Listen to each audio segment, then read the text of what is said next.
Nous croyons tous ce que les livres scolaires nous ont appris sur l'univers. Mais que faire lorsque nous sommes confrontés à des questions qui remettent en cause nos croyances les plus fondamentales? Des phénomènes inexpliqués. Une énigme qui défie la raison. Un mystère inattendu. Une seule rencontre avec ces phénomènes inexpliqués et c'est votre vie entière qui bascule. Un face-à-face avec les plus grandes énigmes de tous les temps. Un mystère impénétrable fait irruption dans votre vie et plus rien n'est comme avant. Secret et mystère du monde.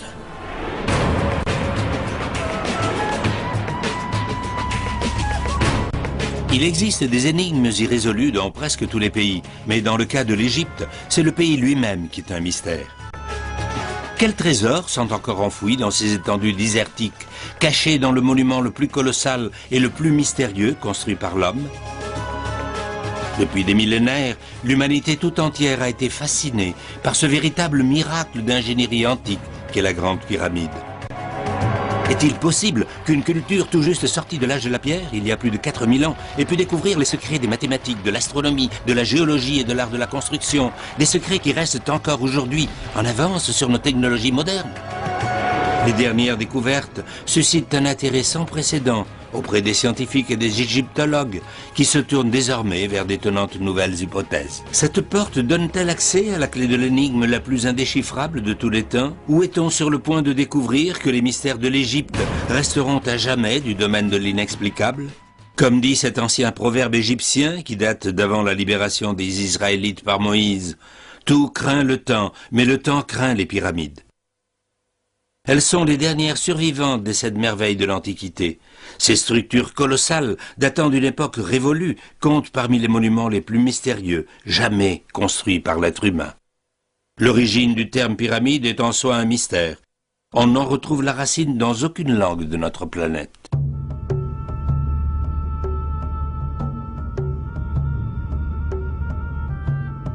Le mystère des pyramides tient au fait que les gens continuent à les trouver mystérieuses. Ce sont des tombes monumentales érigées pour les pharaons égyptiens, ce qui a été prouvé sans le moindre doute possible. Tout autre mystère qu'il aurait pu y avoir autour des pyramides ont déjà été résolus par les archéologues. Pas une seule des hypothèses concernant les pyramides de leurs bâtisseurs n'ont jusqu'ici été prouvées. Il y a deux faits absolument irréfutables. En premier lieu, aucune dépouille royale ou momie n'a jamais été découverte dans la Grande Pyramide. Et deuxièmement, il n'existe aucune preuve formelle de la date exacte de la construction. Cette prouesse d'architecture reste un mystère absolu pour les penseurs traditionnels de ce monde. Elles ont suscité des controverses âprement débattues depuis la nuit des temps. Lorsqu'Alexandre le Grand resta bouche bée devant le spectacle grandiose de la Grande Pyramide, il y a 2300 ans, ces généraux disputaient déjà leur origine. Une chose est sûre, les pyramides sont bel et bien réelles. Et tout ce qui est réel peut, en principe, être mesuré et quantifié. Les pyramides de Gizeh se dressent sur la rive ouest du Nil, à une quinzaine de kilomètres à peine du Caire. Le site se compose de 3 pyramides, dont la plus imposante est appelée la Grande Pyramide, car il s'agit réellement de la plus grande structure au monde à avoir été construite par l'être humain. Ni le temps, ni même les pyramides elles-mêmes n'ont rendu la tâche facile aux chercheurs qui tentent de résoudre une des énigmes les plus anciennes et les plus complexes du monde. Les moyens scientifiques les plus modernes semblent dérisoires devant ce complexe gigantesque qui incarne la gloire de l'Égypte depuis plus de 4000 ans. Il faut ajouter à cela la recherche scientifique qui n'a fait que brouiller les pistes davantage. En 1992, une société allemande, sous la direction de Rudolf Gantenbrink, a été engagée pour débloquer ce que l'on croyait être un conduit de ventilation dans la Grande Pyramide. Pour explorer le conduit, Gantenbrink et son équipe ont mis au point un petit robot équipé d'une caméra et d'un phare pour pouvoir observer ce qui s'y trouvait. Le robot, une véritable merveille technologique en soi, fit 2 découvertes étonnantes. Une première fouille a permis de déterminer que le couloir menant à la chambre de la reine n'était pas rectiligne comme on le pensait, mais courbe. La progression du robot a été brusquement interrompue. Dans le conduit nord, le robot avait progressé en ligne droite sur 65 mètres avant d'être bloqué par une porte munie de 2 poignées de cuivre, le seul élément métallique jamais découvert dans cette pyramide. Cette deuxième découverte, étonnante, allait très vite soulever un flot de questions qui restent encore aujourd'hui sans réponse. S'il y a effectivement une porte, cela voudrait dire qu'il y a une chambre cachée au cœur de la Grande Pyramide. Et s'il y avait quelque chose dans cette chambre, comment pourrait-on y accéder? Il n'y a aucun mystère caché derrière la porte secrète à l'intérieur de la Grande Pyramide. Il n'y a rien là derrière. Je pense qu'il s'agit juste d'une cale dont les Égyptiens se servaient pour aplanir les parois du conduit. Et lorsqu'ils abandonnèrent la chambre mortuaire inachevée, ils abandonnèrent aussi la cale dans le conduit. La Grande Pyramide fut fermée en 1998 pendant 2 ans.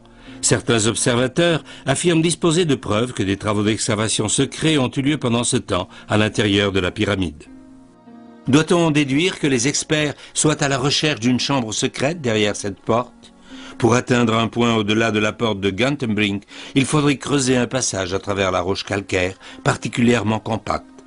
Est-ce pour cela que la pyramide est restée fermée pendant 2 ans? Nous étions obligés de fermer la pyramide. Les gens ont beau dire que les pyramides sont immortelles, c'est loin d'être le cas. Les pyramides doivent constamment être restaurées. Chaque touriste qui entre dans la pyramide laisse derrière lui environ 20 grammes d'eau et cette eau produit un dépôt de sel. C'est ce qui explique que le taux d'humidité à l'intérieur de la Grande Pyramide soit de plus de 85%. Nous avons procédé au nettoyage du sel à l'intérieur de la pyramide. Nous avons aussi colmaté de nombreuses fissures et avons mis en place un système de ventilation. Devant un tel souci de préservation, est-il réellement possible qu'ils aient autorisé des fouilles pour aller voir derrière la porte? Mais au-delà de la controverse, il reste un point sur lequel tous les experts restent unanimes. La Grande Pyramide de Khufu n'aurait tout simplement pas pu être construite en vertu des principes physiques, mathématiques et scientifiques que nous connaissons. Et pourtant, elle est bien là. Elle se dresse sur 42 étages et occupe une superficie égale à 10 terrains de foot. Une masse très compacte de roches calcaires constituée d'environ 2 500 000 blocs de pierre parfaitement imbriqués, pesant entre 2,5 et 10 tonnes chacun. Il y a là suffisamment de pierre pour construire 35 Empire State Buildings, en ayant encore plusieurs tonnes de surplus. Et pourtant, les pyramides sont censées avoir été construites par les anciens, qui disposaient d'un outillage et de moyens technologiques rudimentaires. Ne serait-il pas simple pour les constructeurs d'aujourd'hui, avec leur technologie et leur matériel moderne, de reproduire la Grande Pyramide? Il est peu probable que les anciens Égyptiens aient eu une quelconque notion de la géologie moderne. Sans cette science, il est inconcevable qu'une structure de cette taille ait pu être construite sans s'écrouler, faute de fondations solides. Elle aurait dû peu à peu s'affaisser. Les ingénieurs estiment le taux maximum admissible de tassement pour les immeubles actuels à 15 cm par 100 ans. Dans le cas du Capitole, le tassement a été estimé à 12,5 cm sur 200 ans. En 5000 ans, la Grande Pyramide, avec son poids de 30 millions de tonnes, affiche un tassement de moins d'1 centimètre. Aucun géologue contemporain ne peut prétendre aux connaissances qu'il a fallu pour choisir l'emplacement et préparer le site de la Grande Pyramide. Et pourtant, la Grande Pyramide de Khufu et ses 2 petites sœurs, tout aussi majestueuses qu'elles soient, ne sont que les restes du spectacle grandiose qu'Alexandre le Grand a vu briller sous le soleil à des kilomètres de distance. L'éclat de ces structures tenait à un revêtement à base de roches calcaires polies. Les 115 000 pierres de revêtement pesant jusqu'à 10 tonnes chacune furent enlevées au cours du XIVe siècle pour être utilisées dans la construction de la ville du Caire. Or, ces pierres de revêtement s'imbriquaient avec une tolérance d'1 millième de centimètre, une précision telle que même une lame de rasoir ne peut être glissée dans les jointures. Une précision optique appliquée sur des kilomètres. Mais que reste-t-il à admirer à l'heure actuelle? N'est-ce pas juste un amas de pierres? Comment expliquer le degré de précision de l'architecture de la Grande Pyramide? Ou plutôt, comment ces pierres gigantesques ont-elles pu être taillées, transportées et placées les unes sur les autres à des angles bien précis? Et qu'en est-il de la pierre de fête de la Grande Pyramide?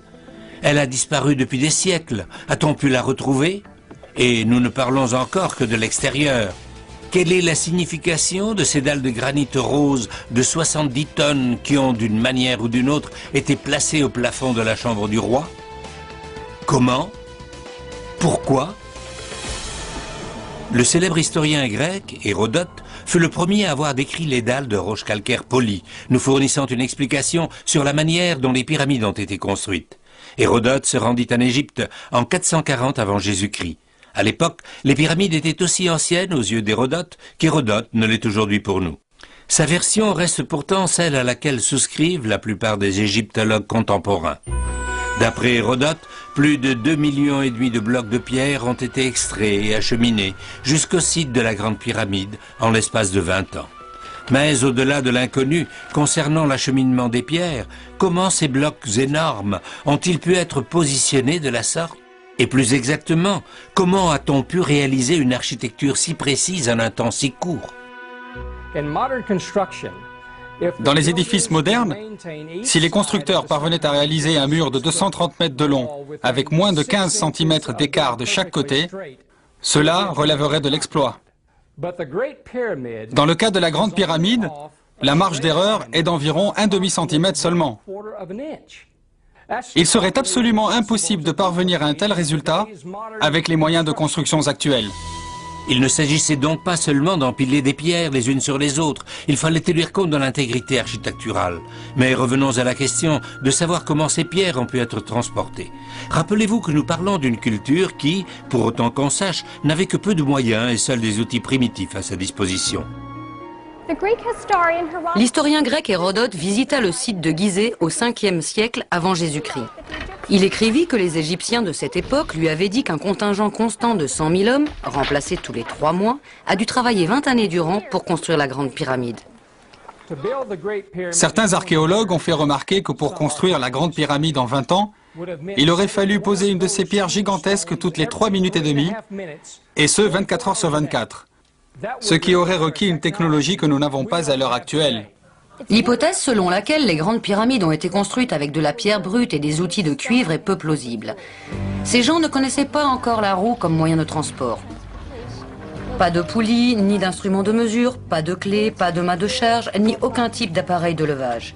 Des centaines de blocs pesant jusqu'à 30 tonnes ont été posés à une hauteur considérable dans la Grande Pyramide. Les seuls moyens mécaniques dont ils disposaient étaient le levier, les mâts de bois et les plans inclinés. Mais arriver à placer les pierres correctement n'était pas le seul problème. Les acheminer jusqu'au site était une tâche tout aussi surhumaine. Il a fallu les hisser sur d'énormes traîneaux ou les faire rouler sur un tapis de troncs d'arbres. Les pierres extraites de carrières très éloignées étaient acheminées par la rivière, sur des radeaux. Une énorme chaussée de 2 km de long permettait de transporter les monolithes jusqu'au site. Les pierres étaient ensuite hissées le long de rampes et levées d'étage en étage au moyen de leviers, pour finalement être mises en place.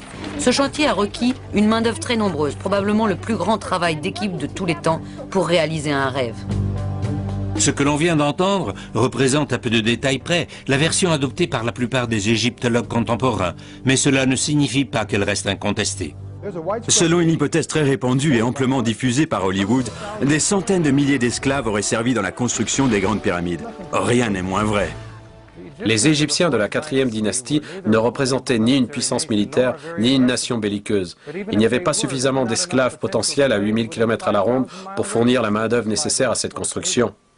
Les avis sont aussi partagés dans les milieux universitaires entre l'hypothèse des rouleaux et celle des rampes. Elles sont enseignées comme des faits établis, mais sont loin de constituer des théories viables.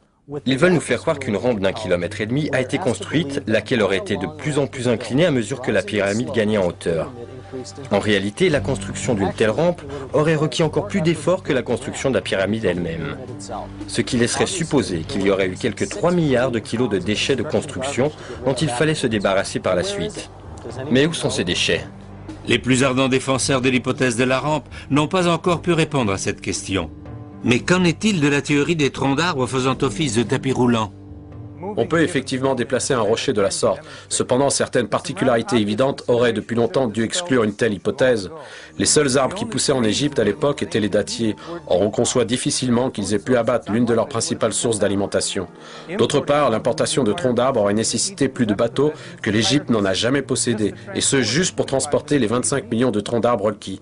Et puis, soulignons qu'il est pratiquement impossible de faire rouler un tronc d'arbre sur une route en pierraille, et même si on avait pu les faire rouler, le poids incroyable de ces blocs de pierre aurait réduit les troncs en pulpe au bout de quelques mètres. Ils ont certainement employé une toute autre méthode pour lever et acheminer ces monolithes extrêmement lourds, un système qui aurait permis le déplacement de ces masses énormes. Il n'y a cependant pas la moindre trace historique de l'existence de tels systèmes en Égypte antique.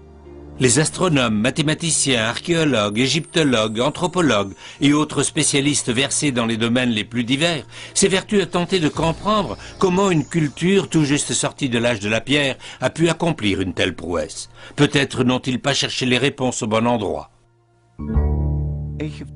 J'ai découvert le secret des pyramides et j'ai aussi pu découvrir comment les Égyptiens et les grands bâtisseurs du Pérou, du Yucatan et d'Asie ont pu lever et placer des monolithes pesant plusieurs tonnes en se servant d'outils primitifs.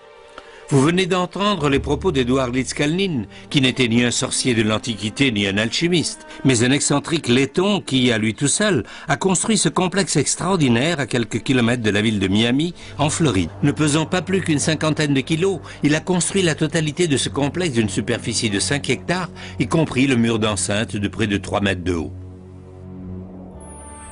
L'homme qui a construit ce château s'appelait Edouard Litzkalnin. 1m52, 45 kg avec un diplôme d'école primaire. C'est une véritable prouesse de construction qui continue à déconcerter les ingénieurs à l'heure actuelle. Cette œuvre admirable évoque la majesté des grandes pyramides d'Égypte. Voici la plus grosse des pierres qu'il a déplacées. Elle pèse 30 tonnes. Il a tout érigé tout seul, sans aucune aide, comme cette porte de 9 tonnes parmi ses réalisations les plus remarquables, qu'on peut ouvrir à la force d'un seul doigt. Toutes les chaises qu'il fabriquait se balançaient à l'unisson quand il était ici.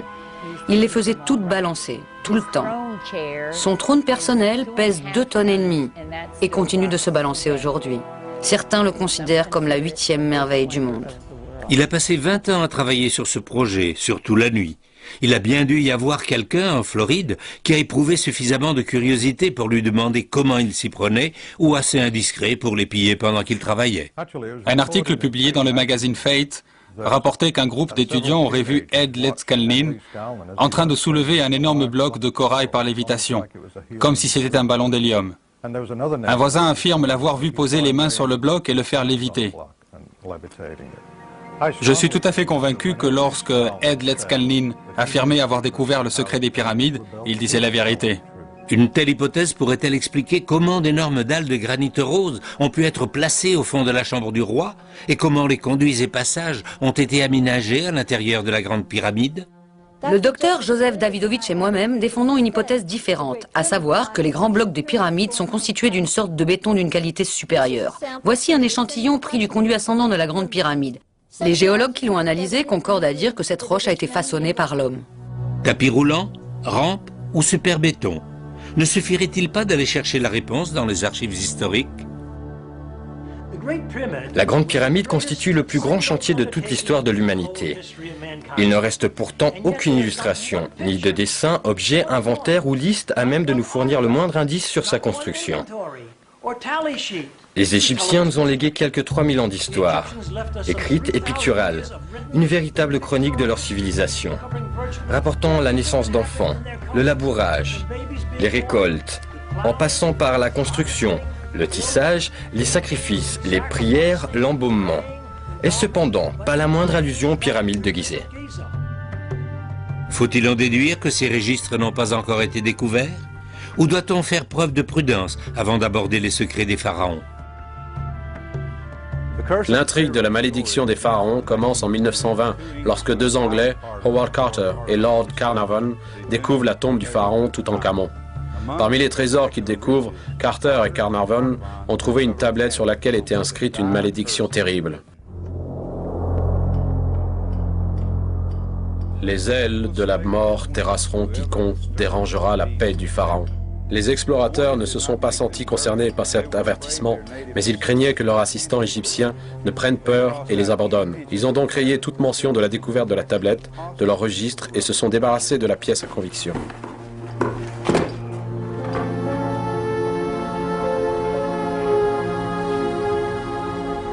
Ils étaient sur le point de découvrir la momie du pharaon lorsque Lord Carnarvon fut atteint d'une maladie mortelle.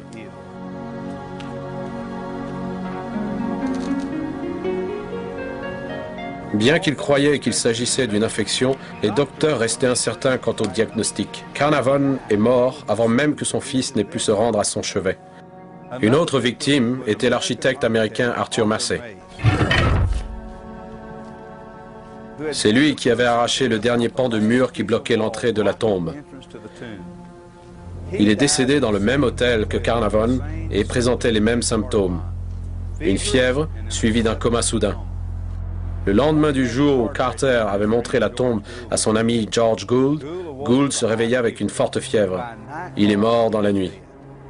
Le radiologue Archibald Douglas Reed fut le premier à couper les bandelettes qui enveloppaient la momie et à les passer au rayon X. Reed est décédé peu après, à bord du navire qui le ramenait en Angleterre. Cette succession d'incidents aurait pu être oubliée à jamais si ce n'était pour la trentaine de chercheurs et autres archéologues qui ont perdu la vie dans des circonstances tout aussi troublantes par la suite. Quelle est la cause de ces décès prématurés et des circonstances étranges planant autour des explorateurs ayant profané la tombe sacrée du roi Toutankhamon? Sont-ils morts de cause naturelle, en inhalant une bactérie en latence depuis l'Antiquité? Le docteur Izzedine Taha, un éminent médecin et biologiste du Caire, affirma lors d'une conférence de presse en 1962 qu'il avait découvert une moisissure infectieuse dans la tombe, laquelle aurait survécu à l'état dormant pendant plusieurs milliers d'années. Il a ajouté qu'à l'heure actuelle, une telle infection pourrait être contrôlée à l'aide d'antibiotiques modernes. Ironie du sort, le docteur Taha est mort alors qu'il était encore en train de réaliser ses expériences. Il aurait perdu le contrôle de sa voiture sur une route en plein désert. L'accident n'était toutefois pas la cause de sa mort. Le rapport d'autopsie indiquait que la mort avait été causée par une rupture circulatoire, comme dans le cas de Carter, de Carnavon et des autres. Ces décès font désormais partie des mystères des pyramides et restent à ce jour inexpliqués. Quels autres mystères sont ensevelis sous le sable du désert égyptien? Ou enfermés dans les pierres de la Grande Pyramide? Y a-t-il eu de nouvelles découvertes qu'il nous reste à examiner? Parmi les nombreux mystères extraordinaires d'Égypte, il y a la pratique de la momification. Les dernières découvertes laissent supposer que cette pratique a perduré durant des siècles. Le procédé était très élaboré et exigeait un soin, une attention toute particulière. Les prêtres extrayaient la plupart des organes et les plaçaient dans des urnes canopiques. On procédait ensuite au séchage du corps en l'embaumant dans des sels de natron. 40 jours après, le corps était enveloppé dans des bandelettes de lin et placé dans une succession de cercueils en bois, puis dans un cercueil extérieur en pierre, posé ensuite dans une crypte ou une tombe orientée vers l'est. Ce serait le processus par lequel serait passée la dépouille mortelle de Khufu avant d'être déposée dans un sarcophage dans la chambre du roi de la Grande Pyramide. Premièrement, nous devons clairement affirmer qu'aucun corps n'a jamais été retrouvé dans les pyramides de Gizeh, ni dans aucune autre pyramide égyptienne. D'autre part, il n'y a absolument rien qui prouve que les pyramides aient été un jour destinées à servir de tombe au roi pharaon. Les bâtisseurs des pyramides ont inscrit le nom de Khufu sous forme de graffitis sur les immenses dalles surplombant le plafond de la chambre mortuaire. Des graffitis que personne n'a découverts avant 1837. En ce qui concerne les graffitis hiéroglyphiques, j'ai découvert qu'il s'agissait de faux qui avaient été peints en mai 1837. J'ai reçu une lettre de M. Allen à Pittsburgh. C'était son arrière-grand-père qui avait vu un certain M. Hill entrer dans la tombe armé d'un pot de peinture rouge et d'un pinceau pour exécuter ses faux. Lorsque l'arrière-grand-père éleva une objection à la version officielle, il fut congédié et banni de Gizeh. En examinant une copie des inscriptions rouges, j'ai pu constater qu'il s'agissait d'une contrefaçon car M. Hill avait fait une faute d'orthographe dans le nom du roi. Au lieu de Khufu, il a écrit Raofu, ce qui revenait à manquer de respect à l'égard d'un dieu. Chose absolument impensable à l'époque. Si les grandes pyramides n'étaient pas destinées à servir de tombe aux pharaons, quelle pouvait bien être leur fonction? Il y a autant de réponses à cette question que d'auteurs considérant les pyramides comme un fascinant sujet d'écriture. Malgré les hypothèses bizarres et le côté science-fiction à propos des pyramides de Gizeh, elles n'étaient et ne sont pas plus que des monuments funéraires construits aux alentours de 2600 avant Jésus-Christ. Gizeh est un complexe funéraire, ni plus ni moins. Il y a effectivement un complexe funéraire à Gizeh, mais cela ne prouve pas que Gizeh ne servait qu'à cette fin. Ce serait un peu comme classer la cathédrale de Notre-Dame comme un complexe funéraire, juste parce qu'il y a un cimetière à côté. Le Sphinx fut érigé par Khafre, l'architecte de la seconde pyramide. Et de nombreux égyptologues affirment que la face du Sphinx a une ressemblance avec son propre visage. L'hypothèse qui attribue le Sphinx au pharaon Khafre est devenue indéfendable. Les récentes découvertes archéologiques et géologiques démontrent que le Sphinx date d'au moins 10 000 ans, et peut-être même plus. La Grande Pyramide témoigne d'une connaissance phénoménale dans le domaine de l'astronomie. Ils pouvaient mesurer le jour, l'année et la précession des équinoxes. Ils savaient que la Terre était une sphère et ils savaient aussi comment calculer avec précision la latitude et la longitude. Comment les grandes pyramides ont été construites et à quelle fin? Voilà seulement le début des mystères de l'Égypte et de ses nombreuses énigmes. Mais pour l'instant, répondons à cette grande question. Pourquoi a-t-on construit les grandes pyramides? D'après les théories classiques, l'ensemble du complexe de Gizeh ne serait pas plus qu'une immense nécropole. D'autres pensent que l'existence même de ces structures laisse supposer qu'il y a plus et même bien plus derrière ces monolithes gigantesques. La plupart des spécialistes s'accordent à dire que l'Égypte ancienne ne connaissait pas ou très peu les mathématiques supérieures. Est-il possible qu'ils se trompent? Les architectes de la Grande Pyramide ont fait appel à des concepts mathématiques très poussés, qui n'ont dans certains cas été découverts que des milliers d'années plus tard. Comment ces architectes ont pu se servir de concepts encore inconnus à leur époque défie tout simplement l'imagination. Alors que les techniques de construction des pyramides restent déconcertantes, il en va de même pour leur relation avec la Terre et les étoiles. Les calculs mathématiques et les observations astronomiques ont permis de déterminer que les relations de masse entre les trois pyramides de Gizeh correspondent avec une exactitude déconcertante aux relations de masse des trois étoiles du système Alpha Centauri. Ce qui est encore plus déconcertant, c'est que l'alignement des pyramides sur le plateau de Gizeh corresponde exactement à la disposition des étoiles d'Alpha Centauri à l'époque où les pyramides furent construites. Faute de preuves confirmant que les Égyptiens disposaient des moyens requis pour mesurer la masse de ces trois étoiles, ces corrélations pourraient indiquer une influence extraterrestre dans la conception et la construction des pyramides. L'orientation géographique de la Grande Pyramide de Gizeh constitue sans nul doute sa caractéristique la plus remarquable. Ses arêtes sont alignées presque exactement sur les axes géographiques nord-sud et est-ouest. La déviation est de moins de 3 minutes d'arc par rapport au nord géographique réel. D'un point de vue géographique, la Grande Pyramide est située sur le seul point d'intersection au monde entre longitude et latitude séparant les zones terrestres des océans. La pyramide abriterait-elle un observatoire astronomique, comme l'affirment certains théoriciens? Il convient d'autre part de souligner que la Grande Pyramide est aussi située à l'emplacement exact correspondant à l'une des prophéties d'Isaïe dans la Bible. Il y a une référence biblique dans le psaume numéro 19 d'Isaïe, que de nombreux spécialistes rattachent à la Grande Pyramide. Voici ce que dit le texte. « Ce jour-là, un autel sera érigé au nom du Seigneur au cœur de l'Égypte, et un monument pour le Seigneur à la frontière.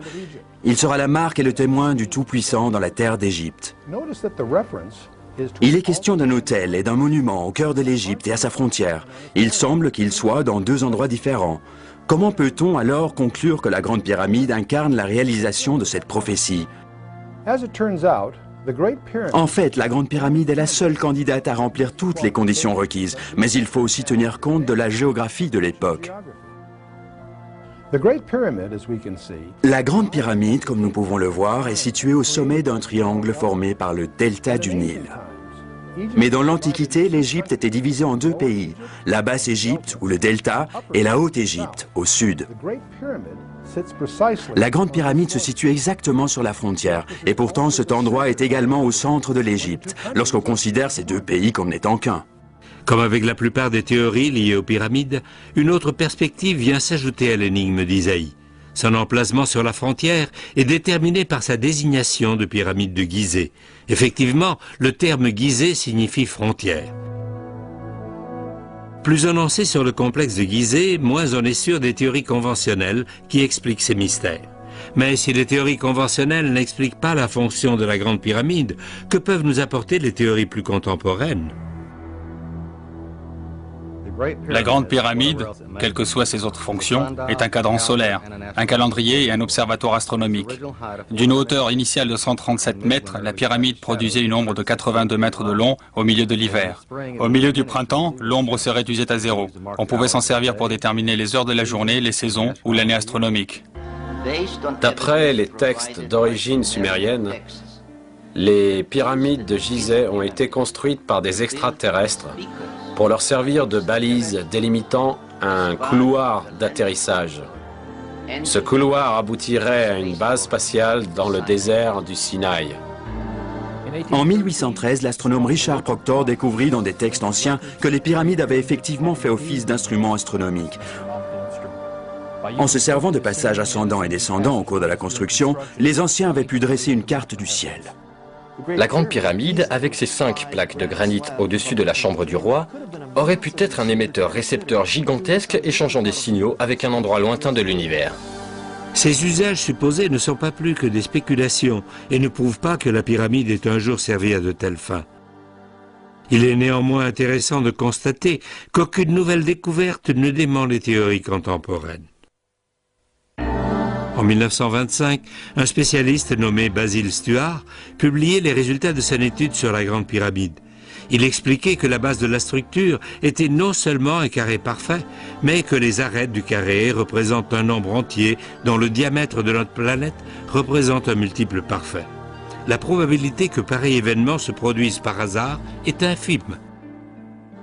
Il s'avère, d'autre part, que la longueur de chaque arête est un multiple exact de 365,25, soit le nombre exact de jours dans une année, calculé de façon plus précise qu'on ne le fait à l'heure actuelle. Même avec toutes les ressources et les moyens technologiques à notre disposition à l'heure actuelle, et mis à part la question du coût, force est de reconnaître que les spécifications techniques pour la construction de la Grande Pyramide sont au-delà de nos compétences actuelles. Nous savons qu'il y a 3 chambres dans la Grande Pyramide, 2 au-dessous du sol et une en dessous. Pourrait-il y avoir une autre chambre? Et s'il y en a une, que peut-on espérer y trouver? Pourrait-il s'agir de la légendaire chambre des archives, le manuscrit de Khufu? Ou renferme-t-elle, comme d'aucuns l'ont suggéré, la preuve de l'existence de l'Atlantide? Ou qui sait, encore une autre chambre vide? De plus en plus d'experts soutiennent que les grandes pyramides d'Égypte, ainsi qu'un grand nombre d'autres structures de l'Antiquité, ont en réalité été conçues et construites par des extraterrestres. Cela peut sembler farfelu, mais l'idée gagne du terrain. Ces experts y voient la seule explication possible du degré de sophistication technologique requis pour produire un monument si remarquable. Il semble logique que si une civilisation capable de faire des voyages interplanétaires existait, elle devrait être tout aussi capable de transporter et placer ses pierres avec une précision mathématique. Est-il possible que la réponse à la question de qui a construit les pyramides puisse se trouver ici, sur la planète Mars? Richard Hoagland n'a pas découvert le visage sur Mars, sur le site de Cydonia, mais il était le principal instigateur d'un collectif formé de scientifiques, d'experts internationaux et de gouvernements qui s'intéressaient de près à l'étude des monuments de la planète Mars.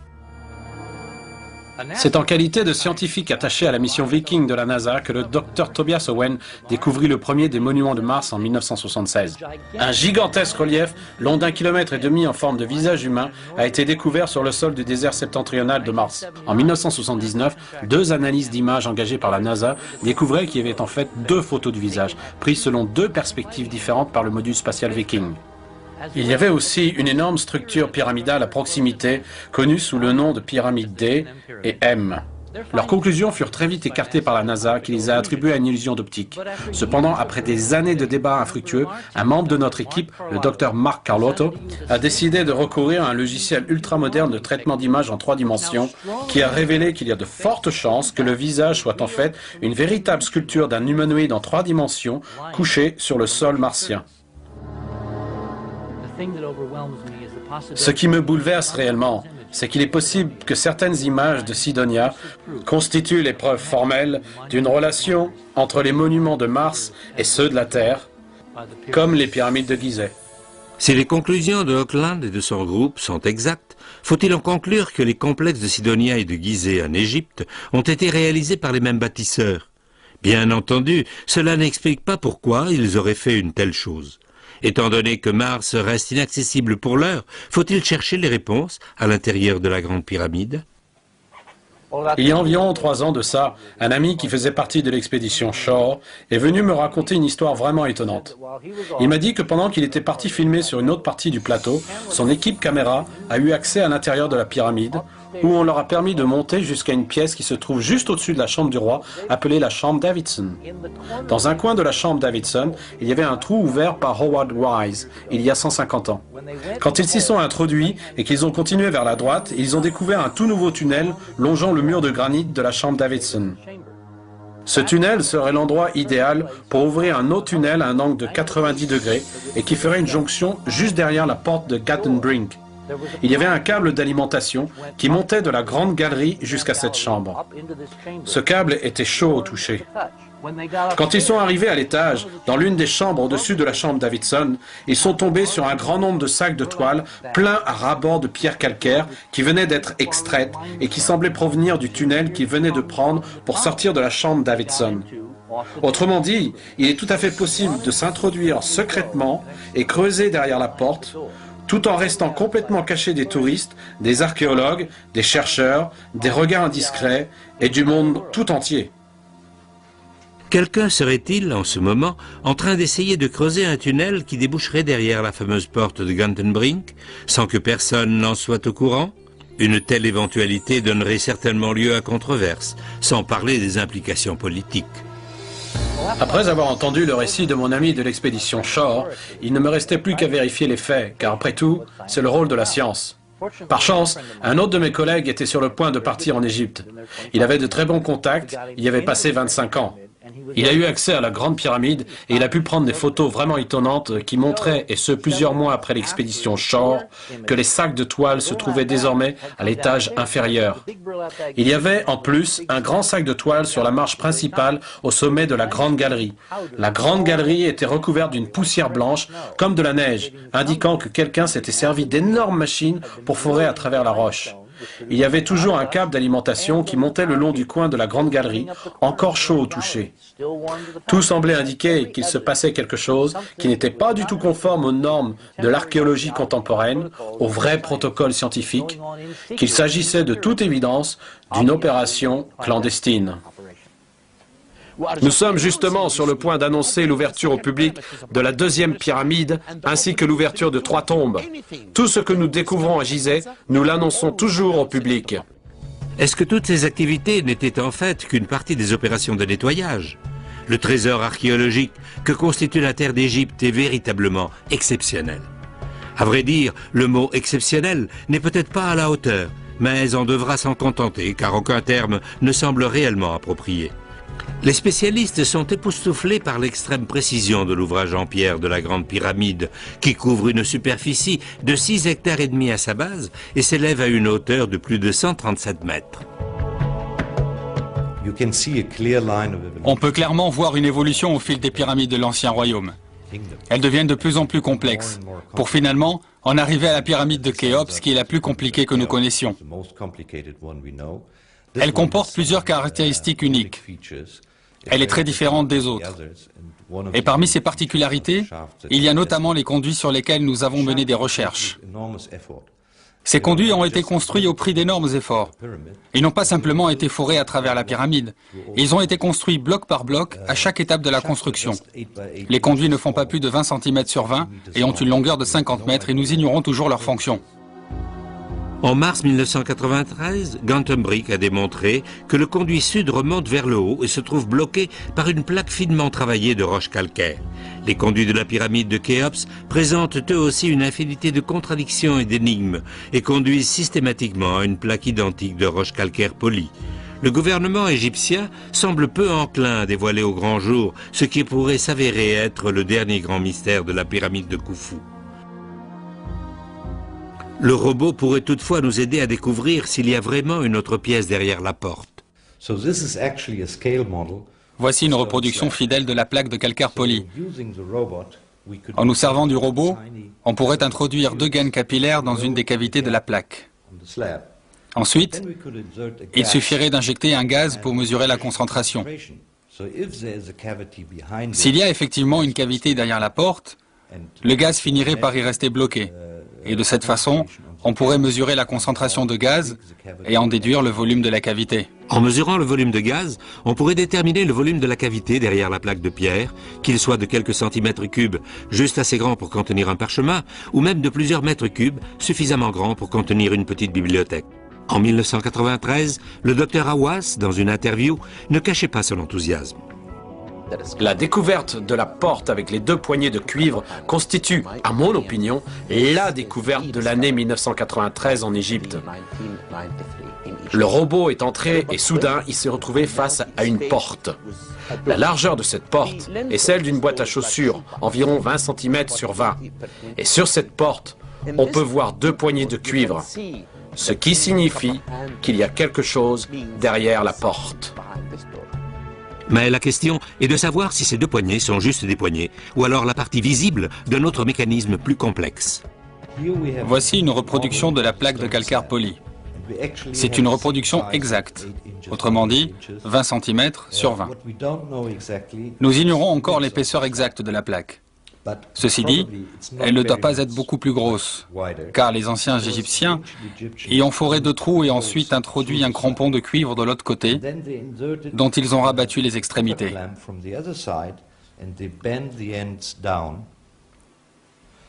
Donc, nous ne voyons que la partie postérieure de la dalle.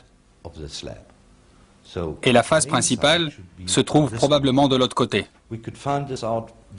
Il est très facile de le vérifier en appliquant un courant électrique de ce côté. Et si les mesures indiquent qu'il arrive de l'autre côté, cela signifierait que la partie fonctionnelle de la dalle se trouve de l'autre côté. Et si c'était vrai, cela n'ajouterait-il pas plus de poids à l'hypothèse qu'il y a effectivement quelque chose derrière la porte? Que pourrait vraiment cacher cette porte? Des trésors du temps de Khéops? Des papyrus qui peuvent beaucoup nous apprendre sur la signification religieuse de la construction de la pyramide, ou qui sait peut-être un indice sur la religion de l'Égypte antique? Cacherait-elle une chose mystérieuse du domaine du spirituel que les gens évoquent à propos de ces connexions en rapport avec la Terre et les étoiles, ou des choses comme ça? La réponse, nous sommes sur le point de la découvrir très bientôt lorsque nous verrons ce que le robot a trouvé. Ce que nous trouverons derrière la soi-disant porte est un trésor. Et il y aura un trésor. Du moins, il y aura un trésor de connaissance et de compréhension. Et c'est en cela que consiste la science. La vraie question reste alors à savoir si le gouvernement égyptien autorisera la continuation des travaux. Ou le travail a-t-il d'ores et déjà été fait sans que personne ne soit au courant? Le docteur Hawass est effectivement beaucoup moins enthousiaste aujourd'hui qu'il ne l'était en 1993. Il n'y a rien du tout derrière. Je pense qu'il s'agit seulement d'une de ces pierres dont les Égyptiens se servaient pour polir la paroi du conduit. Et lorsqu'ils ont abandonné la chambre funéraire inachevée, ils ont laissé la pierre dedans. Si la pyramide a été conçue ou est destinée à servir de capsule temporelle pour protéger des informations importantes jusqu'au jour où une civilisation technologiquement avancée sera capable d'en ouvrir la porte, alors ce qu'elle renferme pourra nous donner la raison d'être de la pyramide.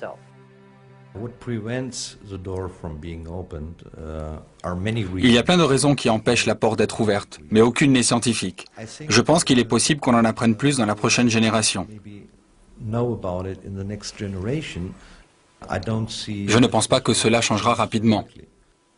Quelle qu'en soit la raison, la porte demeure fermée, ainsi que la connaissance du trésor caché. Alexandre le Grand est resté bouche bée devant les pyramides, tandis que ses généraux disputaient de leur origine possible. Marc-Antoine et les légions romaines ont été confondus par leur grandeur. Napoléon a dépêché une armée de savants et de scientifiques pour sonder le mystère. Pendant plus de 200 ans, des archéologues venus des 4 coins du monde ont tenté de dévoiler le secret de leur construction et de leur raison d'être. Nous reste-t-il à découvrir les clés du mystère encore plus profond, cachées derrière cette plaque de roches calcaires polies ou enfouies sous le sable du désert égyptien?